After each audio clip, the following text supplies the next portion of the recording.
السلام عليكم ورحمة الله وبركاته. أصحابتي ku xiran channelka marka la soo dhawaada aad iyo aad u mahadsantihiin. Waa Jimco Sabti uu soo galayo dad 12 bisha ay u tahay laakiin anaga wali nooma gaarin. December ayaynu ku jirnaa dhamaadkii sanadka 2024 oo hadda 9 maalmood ba ay ka harsan tahay. muuqaalkan waxaan rabaa inaan idin kula wadaago arrintii shalay iyo maanta aan idinka sheekeynayo ku aadanayd dowladda shaqadeeda inay istaagayso Congresska oo sharci miisaaniyad ay ku sii shaqeynayso oo san meel marin. haddaba wada hadal saacada socday kadib waxa labada xisbi ee dimuqraadiga iyo Republicanka isku afkarteen in shaqada dowladda aysan istaagin oo dowladdu ay sii shaqeyso. afayeenka aqalka wakiilada Mike Johnson iyo waliba gudoomiyaha aqlabiyadda yar ee aqalka wakiilada Kim Jeffries ayaa waxa la leeyahay wada hadallo dhowr ah iyo arrinta ka yeesheen ugu dambeyntiina caawa fiidkii ayay meel mariyeen sharci dowladdu ay ku sii shaqeynayso miisaaniyad ilaa iyo bisha March 14keeda bisha saddexaad sanadka 2024. haddaba sharcigan waxa inta badanba u codeeyay xubnaha dimuqraadiyiinta.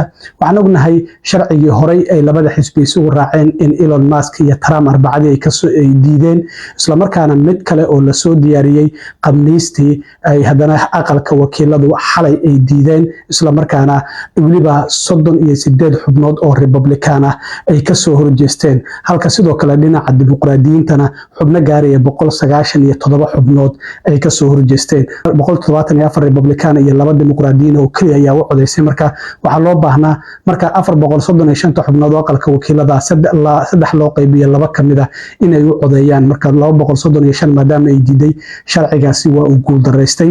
labada sharci oo Khamiistii arbacadii la kala diiday waa labadan sharci oo aad kala arkaysaan. mid kamid ah wuxuu ahaa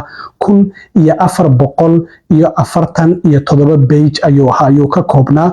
midka arbacadii la diiday wuxuu ahaa sharci aad u badan halka midka ay Khamiistii la diidana uu ahaa 116 page laakiin midkan caawa la ansixiyay wuxuu ahaa 118 page.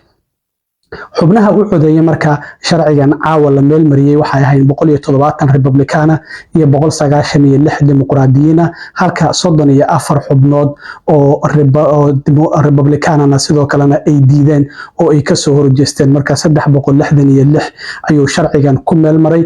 dowladuna waa ay sii shaqeyn doontaa ma xirmi doonto. hadda sanadka ayaa loo gudbiyay. sanadku waa isla caawa inay meel mariyaan. madaxweynahan isla caawa loo geeyay saqda dhexe 12 saqda dhexe intaan la gaarin si uu ma jirto madaxweynuhu waa hurdaya bari subaxdii ayuu saxiixaya. haddii caawa saqda dhexe xitaa 12 iyo 1 daqiiqo haddii ay gaarto madaxweynuhu saxiixi waayo macnaha dowladdii waa xirantay waa sharcigaasi waa buray. ka hor 12 saqda dhexe inta aan la gaarin ugu dambeyn 11 iyo 59 daqiiqo madaxweynuhu waa inuu saxiixa ama ka hor waa inuu saxiixa. 12 haddii ay ku dhacdo macnaheedu waxay tahay sharcigaasi gabi ahaanba waa buraya. shaqada dowladuna waa istaagaysaa in mar kale dib loogu laabto ayay noqonaysaa. waayo kalfadhigan maanta waxa uu ahaa kii ugu dambeeyay ee sanadkan 2024. Congresska 118aad waa dhamaaday. Congresska 119aad ayaa January 3deeda bilaaban doona marka la dhaaliyo xubnaha cusub ee la soo doortay. markii sharcigan la meel mariyay waatan markii lagu dhawaaqay meel marka sharcigan in 366 xubnood ay u codeeyeen. On this vote, the yeas are 174, the nays are 235, one voting present, 2/3 not being in the affirmative. The rules are not suspended and the bill is not passed. Pursuant to Clause 12A of Rule 1, the House will stand in recess subject to the call of the chair. sidoo kale afayeenka aqalka wakiilada Mike Johnson ayaa hadal kooban jeediyay kadib markii sharcigan uu meel maray. Mike Johnson waxa uu yiri maalin weyn ay noo tahay maadaama labada xisbi ay u codeeyeen waliba cod aqlabiyada in sharciga loogu magac daray The American Relief Act of 2025 uu meel maray. waxana uu yiri waa qayb muhiim ayuu sharcigan ahaa in la meel mariyo. waxa uu sheegay waxa uu maalgelinayaa dowladdu in ay sii shaqeyso ilaa iyo sanadka 2025 bisha March 14keeda.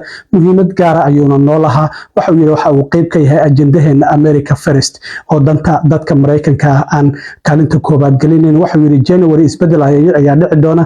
Trump ayaa Washington iyo aqalka cad ku soo laaban doona.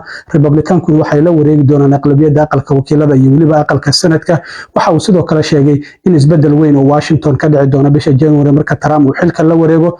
waxa uu yiri sharcigan waxa ku jirta lacag gaaraysa ilaa iyo 100 bilyan oo wax loogu qabanayo dadka Mareykanka ah oo u baahnaa oo duufaanadii ay saameeyeen kuwaasi oo 6 gobol oo gobolada Mareykanka ah ku nool waxana uu sheegay caawinaadaasi sidoo kale beeraleyda waxa uu yiri aysan u suura gelin in lacag amaaha bangiyada ay ka qaataan sababo la xiriira sicir bararka iyo dhaqaale burburka Biden sidoo hadalka u dhigay ayay arrintan sidoo kale ay caawin doontaa waxa uu yiri maadaama uu kalfadhigan baarlamaanka uu yahay kii ugu dambeeyay sanadka January ayaan dib isugu soo laaban doonaa oo isbedel weyn ayaana ka dhici doona Washington marka Trump uu xilka la wareegay isagoo arrimahaasi ka hadlayayna waxa uu yiri Well, good evening, everybody.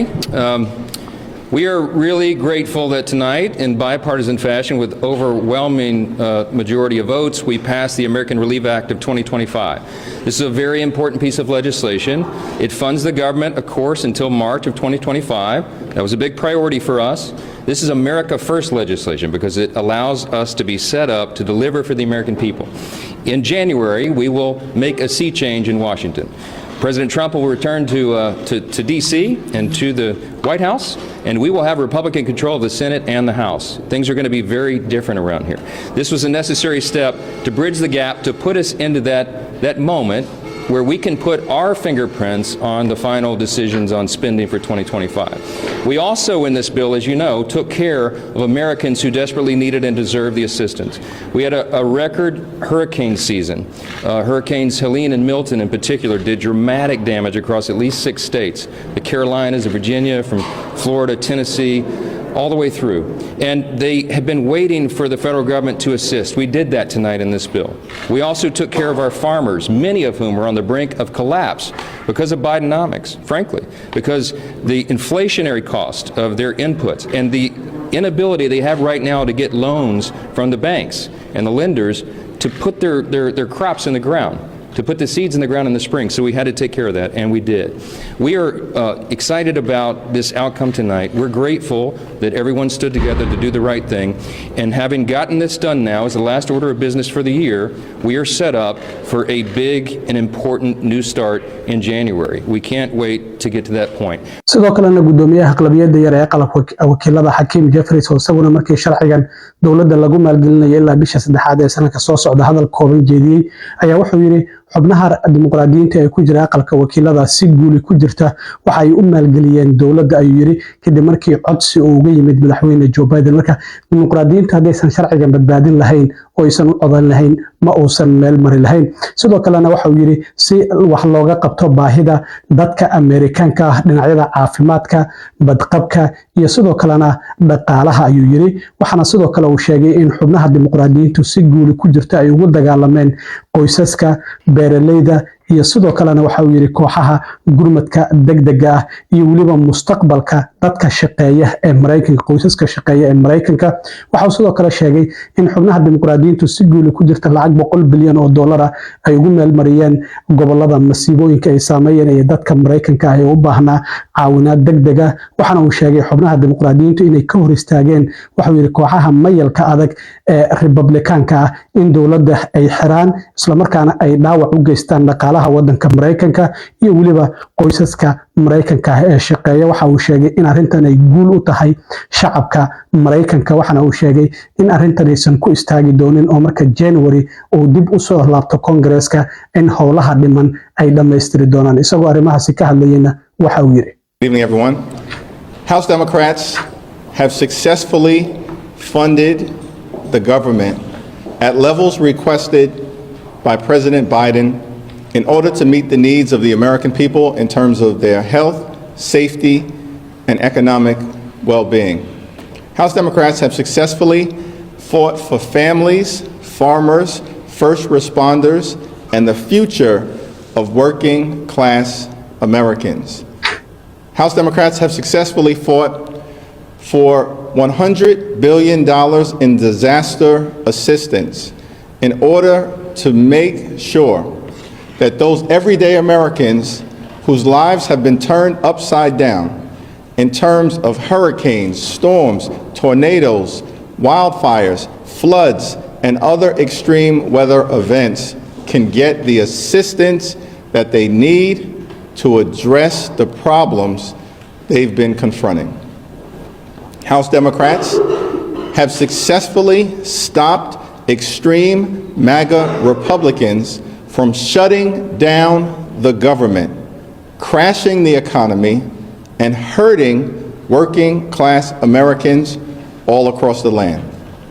House Democrats have successfully stopped the Billionaire Boys Club, which wanted a $4 trillion blank check, by suspending the debt ceiling in order to enable them to cut Social Security, cut Medicare, and cut nutritional assistance while providing massive tax breaks for the wealthy, the well-off, and the well-connected.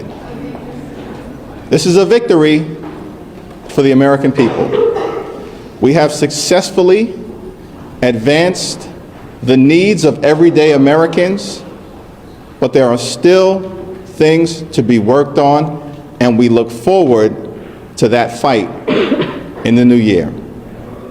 sharcigan hadda waxaa loo gudbiyay aqalka sanadka oo hadda ka doodaya isla markaana doonaya inay isla caawa ansixiyaan aqalka sanadka aqlabiyadiisa hadda dimuqraadiyiinta ayaa hayo because xubnihii la doortay hadda November oo Republicaanka maadaama aqlabiyadiisa ay la wareegeen xubnaha wali lama dhaarin January wixii ka dambeeyay aqlabiyada aqalka sanadka ay Republicaanku la wareegi doonaan marka sanadku isla caawa ay meel mariyaan madaxweynaha ayaa loo gudbin doonaa si uu saxiixo intaan caawa saqda dhaxla gaarin si uu sharcigan oo sharci u noqdo isla markaana miisaaniyada dawladdu ay noqoto mid ay ku sii shaqeyso oo dawladdu aysan xirmin waxyaabaha kale soo kordho waa la soo socodsiin doona aad iyo aad u mahadsantiin asxaabta intaan mar kale kulmi doono saaxiibkiin cilmi waroodin la sida iyo nabadgelyo